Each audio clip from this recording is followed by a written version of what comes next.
أعوذ بالله من الشيطان الرجيم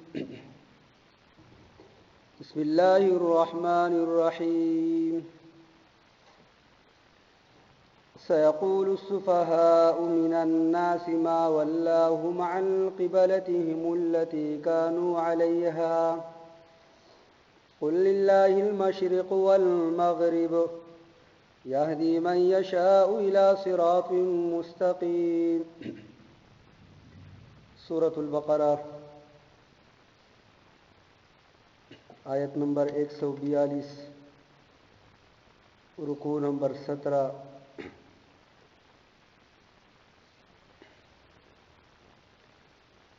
سيقول السفهاء زرد چوای باب وقفا من الناس دخلقنا ما ولاهم سسز اغرز ولدي عن قبلتهم د قبله خپلنا التي كانوا عليها د هغه قبلنا چې ودي پاغه باندې قلت ورتوایا لله المشرق والمغرب الله لرد مشرق او مغرب يهدي هدايت ورکوي من يشاء چاته چې وغاړي الى صراط مستقيم دلاري نیغي وكذلك هم دغشان جعلناكم جوړ کړی مونږ تاسو امتن یو امت وسطن معتدلا لتكونوا د پاره د دې چې شي تاسو شهدا گواهان علی الناس په خلق باندې ويكون الرسول او شي رسول علیکم پتا سو باندې شهیدا گواه وما جعلنا او ند مقرر کړی مونږه القبلة قبله التي اغه قبله كنتا چې ویتا علیها پاغه باندې الا مگر دې د پاره لنعلم چې مونږ معلوم کو من هغه څوک یتبع الرسول چې تابعداري کوي د رسول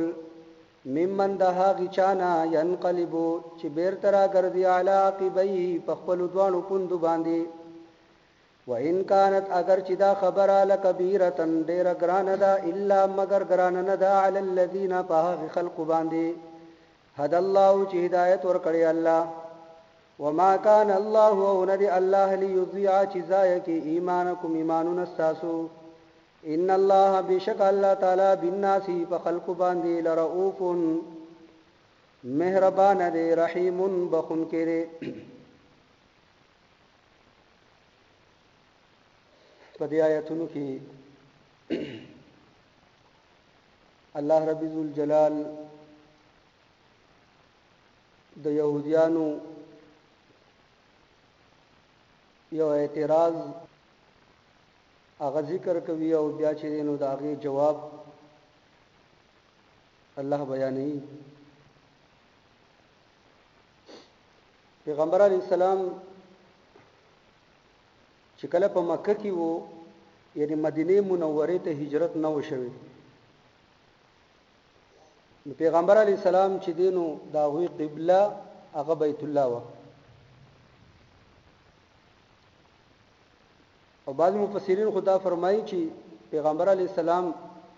چې کله په مکه کې وونو د دوی قبله بیت الله خو یعنی خانه کعبه خو د دوی قبله و خو لیکن په مکه کې پیغمبر علی السلام چې کوم یعنی دوی کوم قبله بیت الله و نو هم هغه طرف ته چې نو بیت المقدس هم یعنی پیغمبر علی السلام چې بکم طرف ته رخ کولو هغه طرف ته بیت الله هم خو لیکن په هغه جهت باندې چې دینو بیت المقدس هم خو لیکن کله چې بیا پیغمبر علی السلام مدینه ته چې دی هجرت وکړو نو بیا 14 میاشتې یا 19 میاشتې دا چې دینو دوی رخ چې دینو هغه بیت المقدس طرف ته کول او دا هم د الله په حکم سره څه ته ناس موجود دي دلته کنه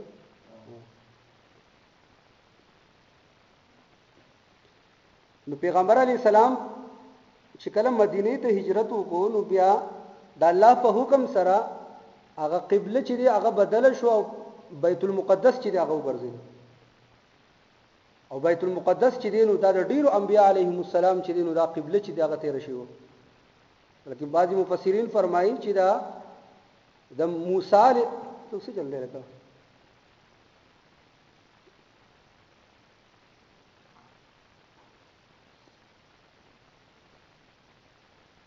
دغه کوم یې سیم لیکل کړی د کلاس خو دې سم دې کوم کا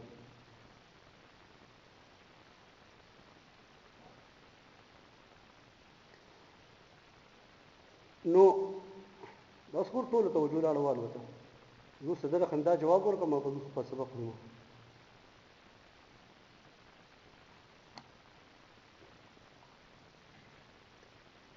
نو د ابراهیم یعنی د موسی علی السلام پوری چرینو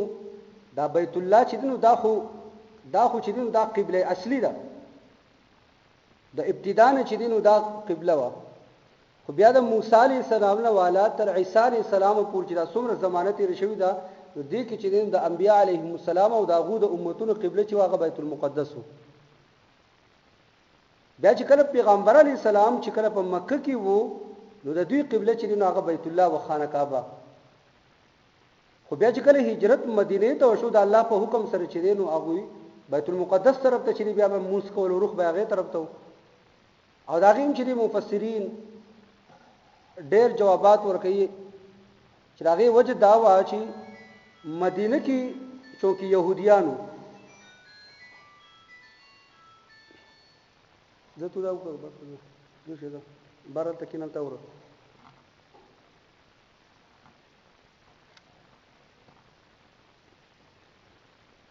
په مدینه کې چونکی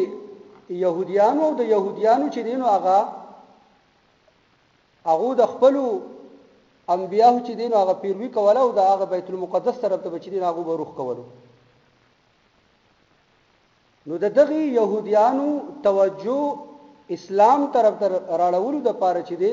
الله حکم وکړو چې تاسو د بیت المقدس طرف ته چې موږ کوی چې د يهوديانو چې تاسو د دین ته چې هغه داخل شي دا تقریبا 14 میاشتې یا 19 میاشتې خو لیکن يهوديان هغه خپل زید او عناد او په بغض کې پراته او هغه دغه طرف ته راغلی شو بیا الله رب ذوالجلال چې دی 14 میاشتې یا 19 میاشتې دا دوه قسم روایت دي ځکه 14 یا 19 میاشتې نیمه بعضی روایتونو کې 14 میاشتې او بعضی کې 19 میاشتې نو 14 میاشتې یا 19 میاشتې پیغمبر علی السلام بیت المقدس طرف ته چې دی هغه بموس کولو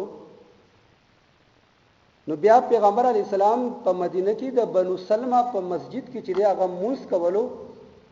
نو یا د ماسپخین موضوع یا د مازیګر موضوع په دې کې دوه قسمه روایت دي په مانځ یعنی ماسپخین په مانځ کې یا د مازیګر په مانځ کې الله حکم وکړو چې تاسو روح چې دین بیت الله طرف ته وګرځئ نو پیغمبر علی السلام په مانځ کې چې دین هغه خپل روح چې دی هغه بیت الله طرف ته کړل نو بیا چې دین دی يهوديانو چې دین اعتراضات چې دی هغه شروع کړل بس بعضی مفسرین فرمایي چې کله د قبلې دا تحویل نه وشوي یعنی بیت الله طرف ته د روح ګرځولو دا حکم لا نو راغلی نو دا آیت چې دا نازل شو چې سيقول السفهاء من الناس ما ولاهم چې دا يهوديان الله په علم کې خوا چې کله موضوع مسلمانانو ته د قبلې د بدلولو حکم وکړ چې تاسو واپس چې بیت الله طرف ته مخ را وګرځوي نو دا يهوديان به چې دا به اعتراض وکړي چې دا ولې چې کم څه چې دوی وګرځوله دا قبله هم چې دینو دا خو د انبیاء علیهم السلام قبله نو دوی اخر چې ولې کم یو څه چې دینو دا وګرځوله نو دا الله چې بیا دا غیر جواب کوي قل لله المشرق والمغرب ای پیغمبر ته وایا چې کوم مشرق دی او کوم مغرب دی دا خو د الله په ملکیت کې دي ها کوم مشرق دی او کوم مغرب دی او کوم شمال دی او کوم جنوب دی دا خو د الله ملکیت دی او الله چې دی نو هغه زمون آقا دی او موږ یې موږ غلامانو بس غلام ته صح قصل لې چې هغه د آقا نه تاسو کوي چې تاولي چې دا قبله راغله مشرق ته موسکی مغرب ته موسکی شمال ته موسکی جنوب ته موسکی الله هر طرف ته چې هغه حاضر دی خو لیکن فرمانبرداری او اطاعت او تابعداري هغه ته چې الله حکم وشو تو هغه ته چې سر تسلیم کې او هغه ومني مشرق او مغرب دا خدای الله دی خو لیکن وسپور چې نو بیت المقدس طرف ته حکم وس الله حکم وکړ چې تاسو دوباره چې بیت الله طرف ته خپل روح چې هغه وګرځوي نو باقي الله هر طرف ته حاضر دی الله هر ځای کې چې هغه موجود دی خو لیکن یو روح خاص کول پدې کې چې دینو اتفاق او هغه اتحاد دی چې قوم په یو سمت باندې چې دینو هغه را جمع شي پدې کې چې دغه قوم اتحاد او اتفاق چې هغه پدې کې پیدا کیږي نو الله پدې کې دغه خبره کوي سيقول السفهاء زردي چې وایي با بوقفا من الناس دخلقنا دلته الله رب الجلال دی يهوديان بوقف ویلګي ومن يرغب عن مله ابراهيم الا من سفه نفسه کم خلک چې د ملت ابراهیمین مخ اړي داغین روګردانی کوي داغه تابعداري نه کنا الله رب الجلال مخکې فرمایل چې دا بیوقوف خلک کېدي شي کم عقل من خلک دین هغه د ملت ابراهیمین چې دا مخ نه اړي نو چون کې د يهوديانو چې د ابراهیم علی السلام د ملت نه او د دین نه مخ اړولو الله چې هغه ته بیوقوف چې فرمایي ما واللهم کوم سید وګرځول دوی عن قبلتهم د قبله خبرنا التي د هغه قبلنا كانوا عليها چې ودي پاغه باندې بیت المقدس طرف ته چې دوی موس کولو اوس کم یو سیس چې دین هغه دوی بیت الله طرف ته وګرځول قلت ورته وایا لله الله لري المشرق ومشرق والمغرب ومغرب الله خو ملکیت د الله دی وس الله خپل مرزي چې موږ چر طرف ته چې موږ ته حکم کوي موږ باغ طرف ته مخاړو خبر د الله د اطاعت او د تابعداري ده يهدي من يشاء هدايت ورکوي من يشاء چاته چې وغاړي الى صراط مستقيم فتردني غلاري وكذلك هم دغ شانتي جعلناكم مون جوړ کړی تاسو امه یا امت وسطا معتدله یعنی څنګه چې تاسو د پاره چې کوم خان یعنی بیت الله چې قبله اصلي و هغه چې تاسو د پاره مونږ غوړه کړل او هغه طرف ته تاسو مونږ وګرځولې نو هم دغ شانتي تاسو داسې یو امت چې معتدله امت نه پتا سو کې چې افراط شته د يهوديانو په شانتي او نه پتا سو کې چې تفرید شته د عیسایانو په شانتي معتدله امت او کم قوم چې معتدل وي په هغه کې وسې عدل او انصاف وي په هغه کې وسې عدل به کې انصاف چې هغه به کې وکذالک جعلناکم هم دغه شانتي یعنی څنګه چې ما قبل تاسو د پاره ما بیت الله قبله وګرځولا او دا قبله هغه قبله دا چې ابتدا نه چې دین استادو اصلي قبله هم دغه وا خو لیکن لګ عارضی تور باندې شپارس میاشتي یا ولس میاشتي بیت المقدس طرف ته چې تاسو بروخ کولو نو هم دغه شانتي تاسو چې ما یو معتدل چې هغه امت وګرځولې داغه وجه سره لتكونوا شهداء على الناس تاسو معتدله امت د دې وجه نه چې تاسو کې عدل او انصافي او کم خلکو چې عدل او انصافي نو هغه بیا چې هغه گواہی بیا ورکول شي لتكونوا شهداء على الناس چې تاسو گواہی ورکړئ په خلکو باندې ويكون الرسول عليكم شهيدا او رسول به چې هغه به گواہی ورکړي په تاسو باندې د دې څه مطلب دی کله چې د قیامت په ورځ باندې د محشر په میدان کې چې دین او هغه حساب کتاب شروع شي اولین او اخرین انبیاء علیهم السلام به هم او داغه امتونه به هم نو الته بچدي بعض خلک بچدي د انبیاء علیهم السلام چې کوم د الله کوم پیغام یعنی هر یو نبی چې خپل امت ته چې د الله غ پیغام چې دا رسولي نو بعضی قومونه بعضی خلک بداسي چې هغه به تصدیق وکي لکه ایمان والا خلک او بعضی با تکذیب وکي چې نه مونږ ته چې دین او چا د الله پیغام نه دی را رسولي لکه کفار چې کوم دي بس په هغه میدان کې بچین دا بعضی خلک دا به انکار کوي چې نه مونږ ته خو چې د الله پیغام نه دی را رسیدي او د دې دا خبره به ذکر کوي چې ځان خلاصول غواړي چې موږ د الله د دین نه خبر شو نو موږ څنګه عمل کړی وي نو بیا به دغه قوم چې کم انبیا دي هغه به چې را او مختلف شي چې تاسو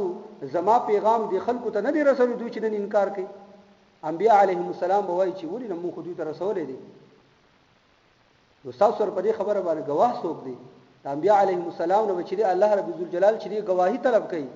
چې ستا امت چې هغه انکار کوي چې مونږ ته چې د الله پیغام چا نه دی را رسولي نو تاسو پر دې باندې څه گواہی ده تاسو څه گواہی پېښ کولای شئ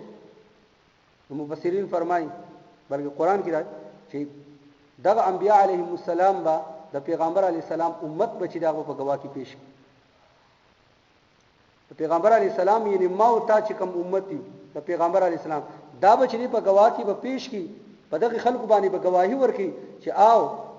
د دوی انبیاء علیهم السلام کم کم نبی دی امت ته تللی دی هغه د الله او ستا پیغام چې دوی ته رسولې خو لیکن دوی نه قبول کړي نو دغه کافران به چې د پیغمبر علی السلام په امت باندې به جرح وکړي چې مونږ کله تیر شو او دا امت کله تیر شوی دی زمونږ او د دوی په منځ کې خو چې دی په زرونو کلونو چې دی فاصله تیر شوی دا دوی خو په هغه ټیم کې حاضر نه او دوی څنګه چې دی گواهی ورکړي نو دا امت به بیا سوای چې تا الله ته وای چې الله تا مونږ ته یو نبی را لېږلی وو او تا په هغه نبی باندې یو قران چې دی هغه نازل کړی وو او په هغه قران کې چې دی دا خبره و چې سابقه انبیاء چې دی خپل امتونو ته چې دی نو دا الله پیغام رسولي ان قد ابلغوا رسالات ربهم او دغه شانتي مونږ ته خپل نبی چې دی دا خبر را کړی چې هر نبی چې خپل قوم ته چې دی دا الله پیغام چې دا غ رسولي دی او دا الله پر کلام باندې او دا الله پر نبی باندې چې دی زمونږ سره یقین دی نو چې موږ په یقین دی د دوه وینا چې دا هغه قطعی ده یقیني ده نو دی وجه چې موږ سره کوم موږ گواهی ورکو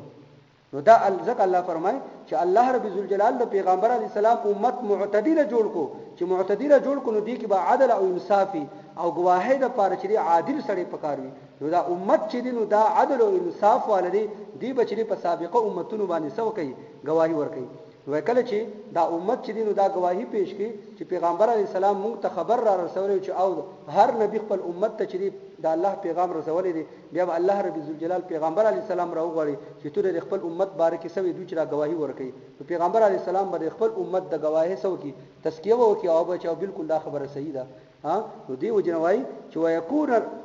لتكونوا شهداء على الناس چې تاسو